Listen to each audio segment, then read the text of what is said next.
So for you right now, what's that one thing in your life that if you were watching it from the outside, you'd be screaming at yourself, don't go down that hallway? Don't be afraid to fail.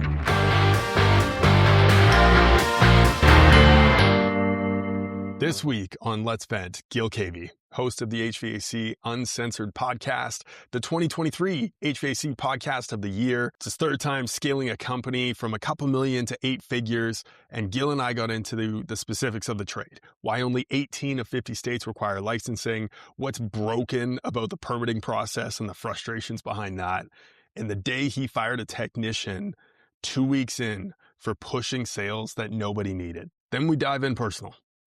Gil opened up about his divorce after 20 years, caring for his mom going through stage 4 cancer, his past addictions, and 2 deployments into the Marine Corps, and then the BetterHelp therapy that saved him. This one's raw. It's real. And Gil left us remembering that we can't be afraid to fail. Let's get into it. Cheers, my friend. Cheers, buddy. Welcome back to the show. We got Gil Cavey, host of HVAC Uncensored, the world famous. I guess. I mean, you're famous around these parts. You've been on the podcast stage. You've had a ton of people here at the show. Podcast of the year 2 years ago, 3 years ago now? 2023 was HVAC Podcast of the Year winner. Yeah. And now owner of the business. Yeah, it's several. This is the second one. It's weird. I think I like the ownership part because I like to be able to have quality control. You don't seem like a person that needs to have control over everything. Yeah, I don't know. I feel like there's too many people out there half-assing stuff, and I like to be in control of the quality that customers get. That's why I like the ownership side. I don't like the headache. Yeah. Like, I don't like running a business day to day. That sucks. But, the technical side of it, I love. And making sure that people know what they're doing, and that customers are getting taken care of. Like you said before, we're in a customer business, like just people taking care of people. And I just want to make sure it's being done the right way. Like my small piece of the pie to make sure that we're providing the absolute best service we possibly can to our customers. Right. So you had a business partner in the previous business. Yep. You got business partners now.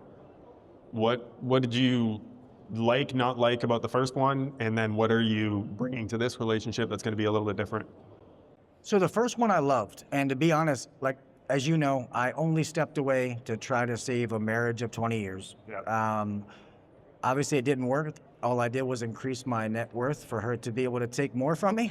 But whatever. Things happen for a reason. It is what it is. But my new partners are great. And I think it's good because they're not HVAC guys. Right. They're extremely smart individuals, but I'm the one who has the HVAC experience. So we blend well together. I was a little nervous because having 2 people is one thing. Having 3, I almost got nervous and almost said no at first. Right. But it's actually been awesome. And I know what not to do from the first time. Those are incredibly important lessons. And oftentimes, like if you can learn from people who did shit wrong, it's a cheaper dinner because they haven't made as much money, but they're great people to take out for dinner and learn what not to do. Yeah, and I'm not the smartest guy ever. I don't know everything about business. I would never claim to. That's why I don't do a business podcast. I mean, I try to help people that ask questions, but I've been good at getting a company from like 1-2 million up to that $10-12 million range. This is the 3rd time I've been a part of it. So, hey, if that's my niche, then I'm going to stick to it. Maybe I'm not meant to be a 20, 30, $40 million guy, which that's a small fraction of people do that. So just do what you're good at. Yeah. Rinse and repeat. Exactly. I'll keep doing that. Although this next time, like I said, I'll do it for another 8 years, and then I'm going to cash out and be done. Sweet. So new podcast name. You came on the old show, Success Secrets Revealed. You revealed all your secrets. Yeah. Now we're just venting. We're having a good time. So what are you frustrated about right now? What irks you? So I started talking about the other day, the permitting process has really been pissing me off. Because I feel like it used to be a standard, Yep. and now it's just money making BS. Mm-hmm. it used to be you did a job, you pulled your permits, you did everything you were supposed to do, like you were CYA, you were covering your ass, you know? Now it's like 10 years later, they're coming back on people and it's like, hey, I did this job according to what you wanted. I met all of your guidelines. And the reason it makes me angry is because I want those kind of things in our trade. What bothers me is the fact that only 18 out of 50 states require licensing. Right. You know what I mean? I feel like and we wonder why we have all these hacks running around. And we're not helping it by not having guidelines and things like that in place to be able to get those people out. Like Pennsylvania, right by me in Maryland. Sadly, I have a brother-in-law who owns a company. I wouldn't let him take a picture of my unit, yet alone fix it. And it's just, I feel like we need to be better about the product that we put out to our customers as an industry. Right. And it gets nerve-wracking sometimes. So something that I used to believe in, getting a permit on every single job, I've just lost faith in it. Now I tell my customers, hey, if you want it, all I do is pass that cost on to you. It doesn't change how I do the job, but you have to meet the inspector. Well, we had a conversation with Weldon Long a couple of years ago when the SEER requirements all increased. And he's like, you know why they did that? Because you fucks can't install it right. But it's true, right? It was all about improving efficiency, but it's not like the system all of a sudden was, or the old system wasn't working right. It's that it was installed incorrectly. And it happens all the time. All the time. You have these people that get out of school that don't know what they're doing, and I don't blame them. Yeah. I blame the companies that are throwing them in a van, because they have a pulse and a tool bag and telling them to go do the job. Right. I will say the big companies are pretty good at training for the most part because they have the money. Being a smaller, mid-sized company compared to them, I try to provide the same training, but it is costly. Yep. It costs money, but I try to make that investment so that we're different than the other guys my size. So what does your training schedule look like? I meet them every Tuesday, Thursday for 2 hours. So they're there from, I want to make it earlier. So normally it's 7 to 9. I meet them before they go out, and it's all hands-on. Like Brian Orr just said over there, repetition. I believe that 100%. We can sit up there and do all the board talk and stuff like that, but if they're not doing it, they're not learning. Yeah. Some people, I've always been a doer. I put my hands on it to learn, and I just feel like most people are that way. Yes, you have to know the theory, but you got to put your hands on stuff to know what you're doing. Especially as a technician. Like, you got into this trade because you like working with your hands. Yes. Right? And more often than not, don't like people. So, Commercial. But it's true. It's working with your hands constantly. So doing application of knowledge, right? And I've always subscribed to the belief that knowledge is not power. It's the application of knowledge. That's power, right? If you're not actually putting into practice, then you're just wasting your time.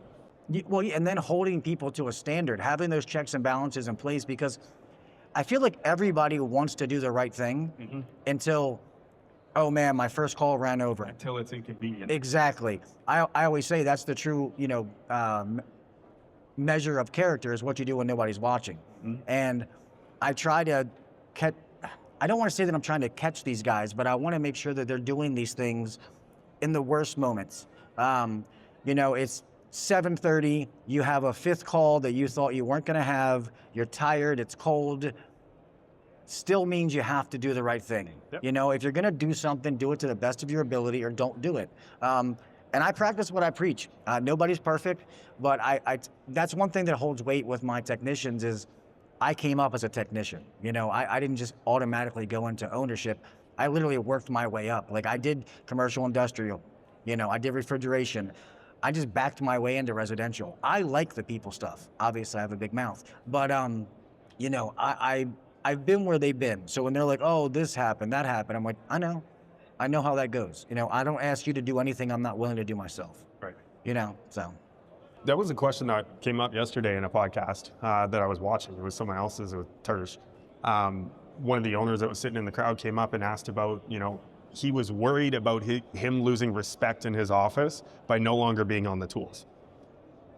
So can you talk to that a little bit? Because you've been through someone who's gone to that stage. You can get back on the tools anytime you want, and you can handle your own out in the field as good as anybody. But having to maintain that level of respect from your technicians so they continue to come to you and ask for advice. I do ride-alongs. Nice. Every once in a while, and I have some friends that don't want to do it. I love that side. I rather do that. I understand that I can't do that every day or I can't help the business grow. But once a month minimum, I try to ride with every single tech. I try to go out on installs. And normally I'll buy them lunch that day. Anything that I sell or do when I'm with them, I give it to them because I want me being with them to be a good thing.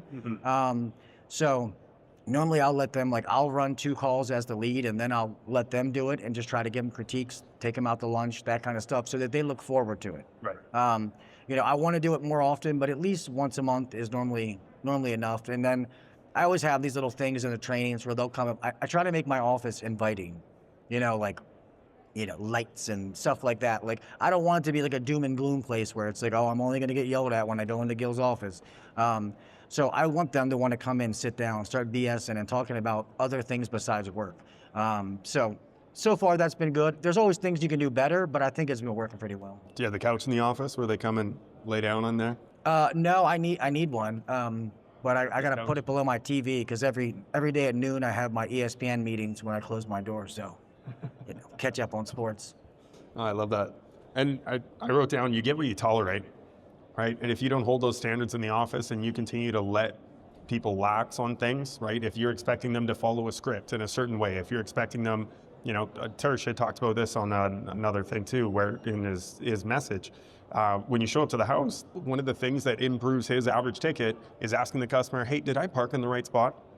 Such a little thing, but asking that ahead of time improved his ROI. He was able to use AI to analyze it and get all that data back. But you get what you tolerate. If you don't have standards and then maintain them, people will lax. Well, yeah, and you don't have to reinvent the wheel when it comes to business in the HVAC world. It's out there. Now it's about consistency. Yeah. How can you do it every single time, provide every customer with the same exact experience, regardless of the technician to go out there? They say it's like the McDonald's effect, rinse and repeat. So I do believe in having certain processes in place to make sure that they're repeatable, but to not take the personality out of it. You know, I had a technician who came over from one of the big companies and he had this, you know, luggage, so to speak, behind him. He did all this revenue and all this other stuff. Well, I found I was being dishonest and I fired him 2 weeks in. Right. I was like, hey man, I want you to give the customer options. If they choose to replace their system, so be it. But if I find out that you're pushing that when they don't need it, you will not work for me. And I guess he didn't take me seriously and now he's working somewhere else. So that set a good standard to my team, like, oh damn, Gil's serious when he says that. Even though the people that have been working for me know that. I will not tolerate that. Right. I don't believe in that. I didn't do that. And I did millions of dollars in revenue as a technician, and I never sold anybody anything they didn't want. So I won't let anybody that works for me do that at all. I love that discernment that you made there. Anything that they didn't want, right? You still present the options. You're not going to push something on them they don't need, but if they want it, you give them the option, let them take it. Yeah, I mean, that's our job, to give them all the options as the HVAC expert in their home.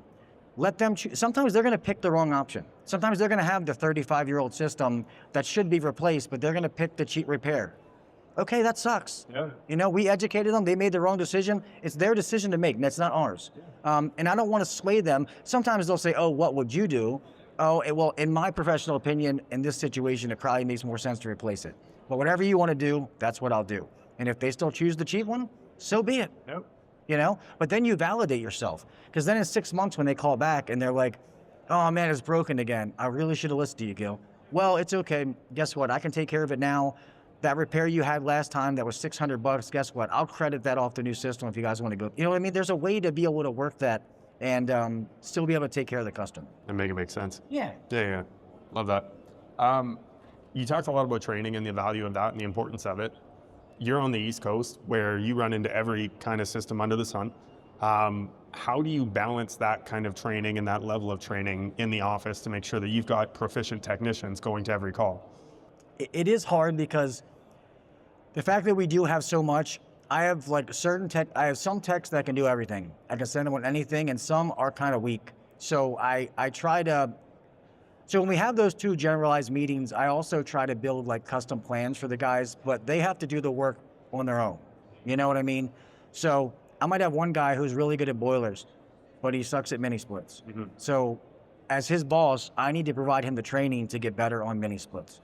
If he doesn't take it, then that's on him. When he sits down, you know, asking for a raise, I can bring that up. Hey man, I gave you the opportunity. If you'd have did this, I'd have gave you X. You didn't do it. So normally in the slow times, I try to cover the basics, because I think you have to master the basics, electricity, the refrigeration cycle, all that kind of stuff. When it gets hot and heavy, I try to get more detailed into like the boilers, the oil systems, stuff like that, stuff they're seeing every day, so that we do it in class and then they literally go see it. Like I know some people that are doing like, air conditioning stuff just because they have a certain course that happens to fall in the wintertime. For me, that just doesn't make sense. Like I want you to learn about it and then go see it. Like be excited to put what you learned into play when you go out to customers' houses. Yeah, I love that. What are you doing to deal with your current permitting process, since you said you're frustrated about that? I give the customer the option. I just tell them, hey, if you want to pull a permit, that's fine. It doesn't change what we do or how we install something. It's just, I'm going to pass that cost on to you, and you have to meet the inspection. Some customers are like, gotta have it. Okay, cool. Some are like, I'll save the money. I just leave it up to them. It's been for us, especially being close to DC. WSSC sucks. Like everything about it sucks. I'd rather jump off a bridge sometimes than deal with them. But I'm willing to do it if customers want it, but I don't do it as much as we used to. And I hate that, because I feel like I was driven to that decision. Like if I do a job and I can't get the permit for a month, I'm not worried about that job a month later. No. And now I have to go back because you say, the guy didn't do, PVC primer correctly. It's like, come on, man. Like and now a lot of them are doing like FaceTime videos, which I think that's a joke, but I get it. You got to use technology. So I still offer it. And if every customer said they wanted a permit, then I would pull a permit on every job. You know what I mean? Because at the end of the day, it's not about me. Is that something that's pretty common in your market where companies are not doing it? Oh yeah. Yeah. There's a lot of them that aren't doing it. We had, one of the big counties by me, Anne Arundel County, got sued years ago. I guess it's a job that they permitted. They said everything was good. Something came back and ended up happening, and they lost a lawsuit. And now after that, it's like, hey, we're going to check this out, but if something happens, it's not on us. And I'm like, okay, well then why am I pulling this permit then? What is the purpose of this? That's what bothers me about it. Like when I first got into the industry, like I said, you pulled that permit, you could rest easy knowing like, hey, I did this exactly the way I was supposed to. I've met all the standards of my local municipality. Like I'm good to go. And now it's like, if it has no validity to it, then why am I doing it? Right. You know what I mean? Like what is it changing? What am I protecting? Me as a business owner, what is this different than any other job that I do? We're doing it the same way. It's not like, oh, it's permitted. Like sometimes you got to do like lock-in refrigerant caps, little things like that, but nothing's going to change the aesthetics or the function of the job. It's little dumb stuff. Yeah. No, it's incredibly frustrating in dealing with it, but it's a part of the job and something that we got to deal with. But I know Tersh has talked about how he has used a lot of AI now to speed up the process, simplify it, make it easier on him, but there's nothing you can do when it's just them. No, and I need to use AI more, to be honest. It sucks that I'm Tersh's friend, but I just don't want to pay for his knowledge. So I'm waiting for the freebies that when he calls me. Because I do believe in AI. I do think it's... You need to do some stuff for him so that he owes you one. That's... Exactly. Sadly, it's normally him doing for me, so I got to find something to do for him. AI is awesome, and people should definitely get up on the AI stuff. I need to use it more. I do worry that I don't want to take the personal side out of it, though. I think for the day-to-day, like the nuanced stuff, AI is awesome, but I don't want it to take... I know there's some AI companies like doing phone calls and stuff like that. I haven't used them, so I'm not trying to talk bad about them. Me personally, I don't want that. Right. I understand the chuck in a truck, the one guy cannot do all the roles. I get it. Definitely do that. But for me, I'd rather have a living, breathing CSR who speaks English, no offense, who is going to be able to talk to my customers than have some robot do it. I don't want to use AI in that fashion. And that's, maybe I'm old-fashioned, that's just me. But I do think it has its role. And especially in our industry, you have to be on the front of the wave. Don't wait for don't be on the butt end of it, Yep. or it's not going to end well for you. Is that where you feel like you are with AI? I think I'm behind for sure. I don't think I'm on the butt end of it, but I do think that I should be further ahead than I am. Okay. So hopefully I'm not on the butt. I guess we'll find out. Well, and I mean, it's a hot button topic. When you look at all the seminars that happened throughout this event, I think it was like a third of them involved AI. There was a lot of conversation around it, different applications for it, how you can use it in your finance, how you can use it running calls, how you can use it in the call center, analyzing data. Like, it's fantastic for filling in gaps for the monotonous work. Marketing isn't magic, it's math. At Free Agency, we've got the formula tattooed on our brains. We are not a digital marketing agency. We don't just throw things at the wall hoping they stick and call it strategy. We're a fractional CMO. The people who come in, grab the wheel, and drive your growth like it owes us money. Our system isn't guesswork. It's battle tested at the highest level. Last year, our clients averaged 45% growth. We've taken companies from 8 figures to 9 in just 12 months. And here's the kicker. We don't do it by blowing your budget. We do it by spending smarter and focusing on 4 core moves. 1, branding, to drive your brand in your market. 2, paid leads. We bring in high intent leads into the business, customers who are ready to buy. Conversion, focusing on turning those leads into clients. And lastly, nurturing, to increase the lifetime value of every single client. Every step is intentional. Every dollar is tracked. And if you're spending $1 million a year in marketing without a 10x return, you're flushing money down the drain. We work with ambitious, no BS contractors who don't just want to try marketing. They want to win. So if you're ready for 50 to 100% growth in the next 12 months, let's talk. At Free Agency, we don't just play the game. We rewrite the rules so that you win every time. Well, and that's good. That way that the live person is doing the stuff that you actually want them to do and take care of, and not like the data entry and the dumb stuff. Like, yes, it has its role and definitely use it. Like, I found one, I make all my guys now manually enter the model and serial number of units, because I can pull that into an Excel sheet and use AI to be able to get the age of all them. So when I send out marketing campaigns, obviously I don't want to send out a new furnace deal to somebody that just bought a furnace from me, you know what I mean, or a new system. So I know that I can send it to only the ones that are like 15 years or older. So it's definitely been awesome. I love that, but it was hard to do when they were taking pictures and having to, so now I make them enter it in there so I can just grab it and take it over. And that's been life-changing. There you go. So you are using it. Yeah, just look at you growing up. No, it's incredibly valuable for that. I know I work with companies that use the AI CSRs as backup. It's not their main thing. It's their everything that rolls over into there, or after hours, it'll roll into the AI. And I like that. I should look into that. I will say it's only as good as the input that you put into it. If you don't invest any time or energy into it, it's going to sound like shit, and it's not going to book you calls. It's just going to cost you money. That makes sense. I do believe in the after hours calls, because I do believe in letting people have time off. Yeah. Like, we close on Sundays. I know I can make more money, but I'm a religious man. I go to church. I do things. I want my employees to have that same time. Right. It used to be everybody's, 24 hours. There was nobody answering the phone at 2 o'clock in the morning, especially in the residential market. I don't care what you say. So I want to have those set hours. And if something like that can help my people actually have a weekend, then I'm all for it. I've been there, done that, where missing baseball games and stuff like that. And, you can always get, you can always make money. You can't get time back. Right. So if my people are like, hey, my son's got a ball game, my daughter's got a recital, I want them to be there. So if AI can help with that, help the living person stuff, then I'm all for it. Love it. Upstairs, we're venting a little bit, talking about technicians and the relationships that we have with them, and getting them to tell us the truth sometimes is like pulling teeth.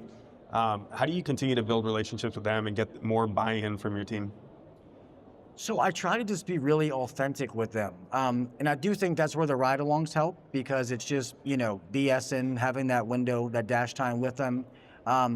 But you'd be surprised, even when you want to help them, they get nervous, especially me being the owner of the company. Like, they're so afraid to mess up. And I'm like, hey, I don't care. Right.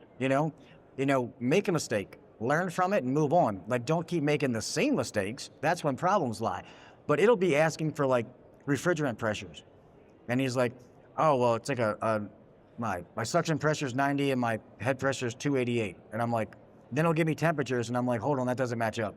And he's like, oh, never mind, sorry, it's 315. It's like, dude, just give me the right information, or the mentality of being afraid to call tech support. And I'm like, take your ego out of this, man. Like, you know what I mean? Like, I've learned so much by calling tech support. That's how I got good at a lot of things and I became friends with those guys.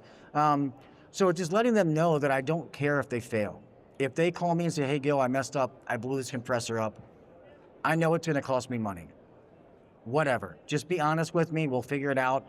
Now, if the guy's doing that once a week, twice a month, then we have a problem. He needs education and a lot of other things. And I failed him as a boss. But sometimes it is hard. Like I said, I have a young guy that I took on. He's such a very, very good young kid. He is just so slow. I mean, he is like, moves like molasses. So I made him, I said, hey man, when you're there for 30 minutes, you have to call me. Tell me what's going on, tell me what you see.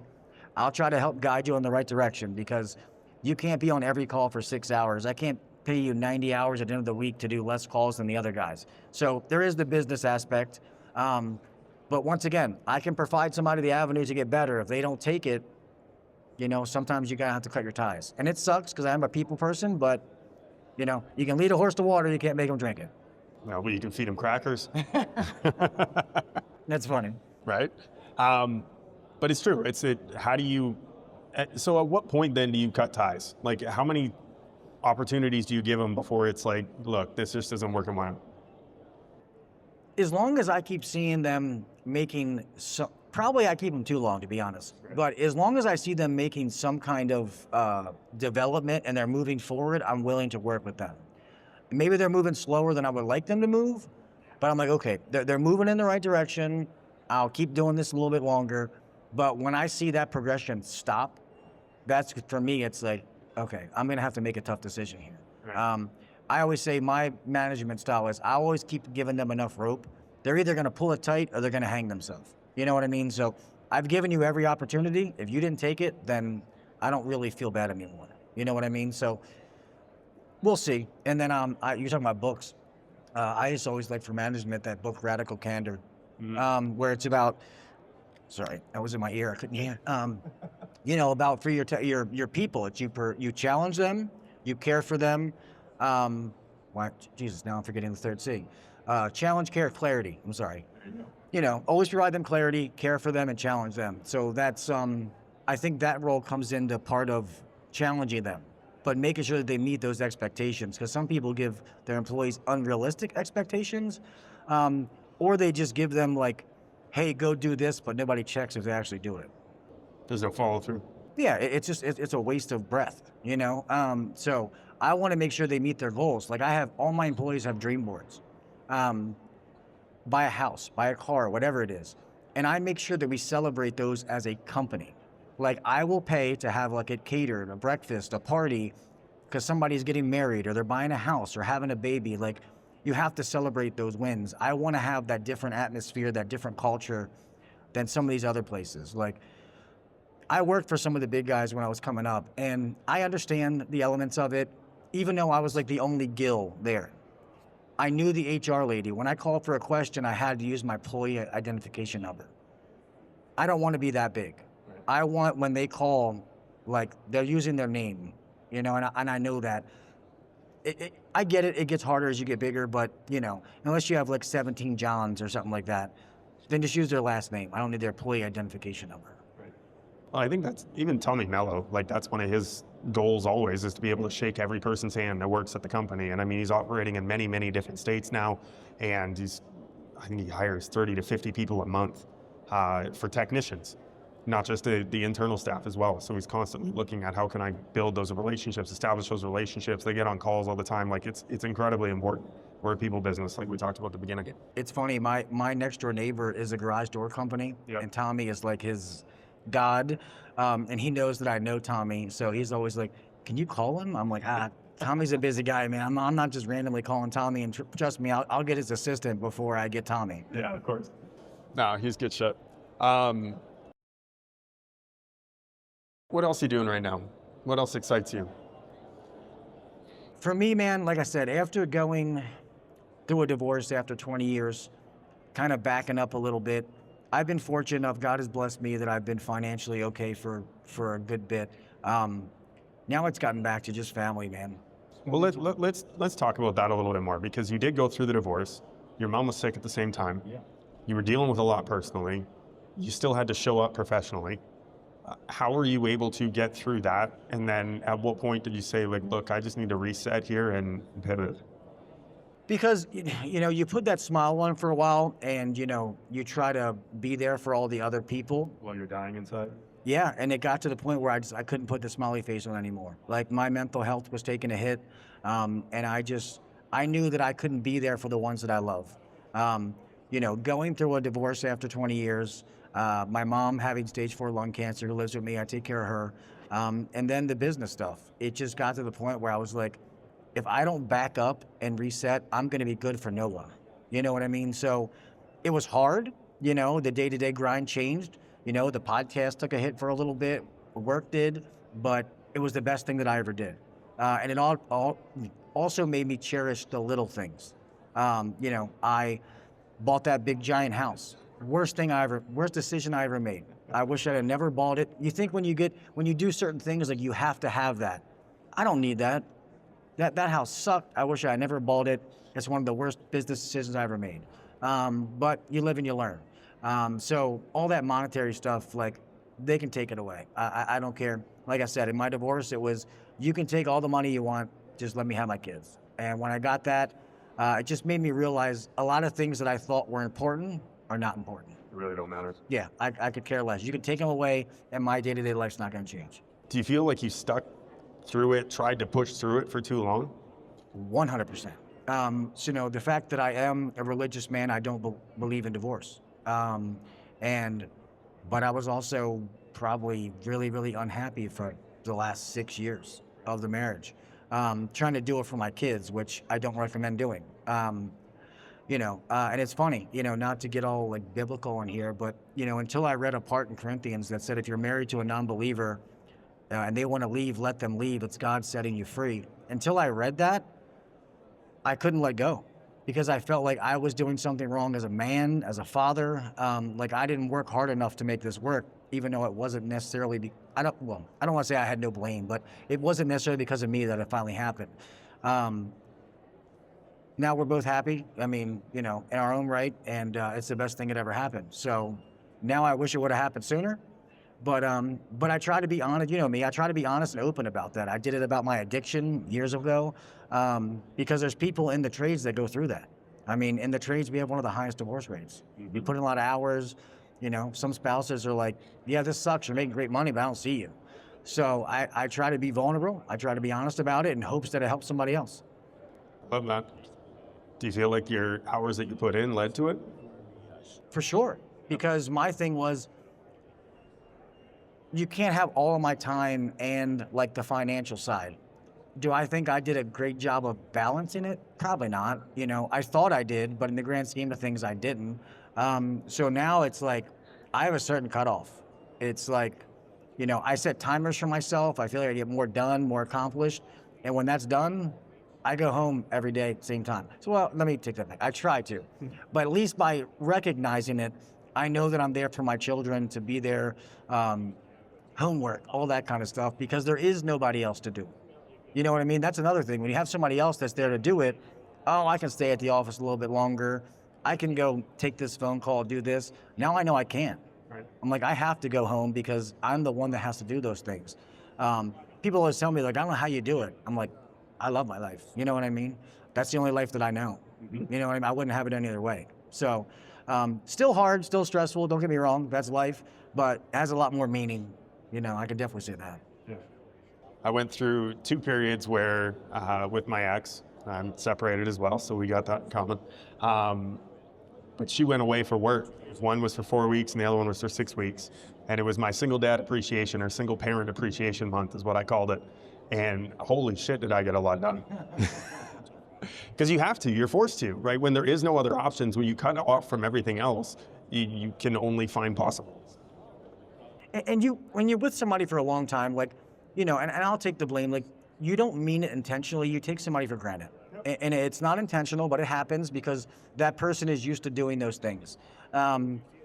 So you definitely learn from that. I mean, obviously, in hindsight, do I wish that, things could have worked out? Yeah, of course. You know what I mean? That was my high school sweetheart. You know what I mean? But she's happy, I'm happy, you moved on, our kids are still taken care of. It is what it is.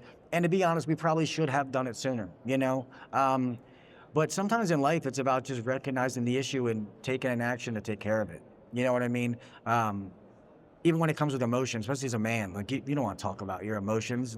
Nobody gives a shit about how you feel. But you keep pushing it down. But sometimes you need to get it out. You got to talk about it. Otherwise, nothing's got to change. Yep. You know, and that rinse and repeat, recycle, it's miserable. Yep. It sucked. Did you end up getting help, like therapy, that kind of shit? Yeah, it's funny. I did this stuff through BetterHelp. And it's funny, people see like, oh, this person's successful financially, they have this, they have that. That doesn't matter. Like when they say that money can't buy happiness, it cannot. You know, maybe on social media it looked like I had everything, but you know, I still had mental health stuff. You know what I mean? Like it was never enough. I was never satisfied. I had to get help. You know, talking to somebody, and then I realized it made me so much better. And I still do it to this day. Not as much. It's more of like a rehab kind of thing now, every so often. But it's been great to get a perspective from somebody who's not in your circle. It's one thing to talk to friends, and they're like, "Oh, she's a bitch," you know what I mean? Blah, blah, you know what I mean? They're giving it their personal perspective. But when you have somebody that's just listening to the information and giving you honest feedback, it's powerful. Yeah. I was watching a podcast with the host from Modern Wisdom, Chris Williamson, and Diary of a CEO. He was on that podcast.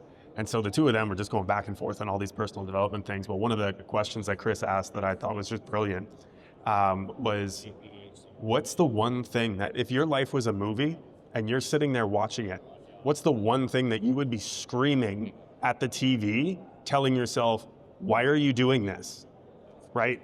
The killer's in the closet, don't go there, right? Like that kind of a moment. What's that one thing in your life? So for you right now, what's that one thing in your life that if you were watching it from the outside, you'd be screaming at yourself, don't go down that hallway?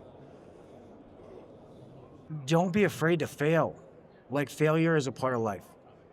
I think somebody from me who, I was very good at sports being younger, and not to take this in a whole nother sidetrack, but having certain expectations from a family, you know, getting hurt, couldn't do it, went into the Marine Corps, get out, and then becoming addicted to a drug, wasting so much time of my life, I felt like I constantly had to play catch up, that there was no room for failure. And I think that hindered me for a while. It was good because it lit a fire under my ass and made me, you know, do things. But failure is okay.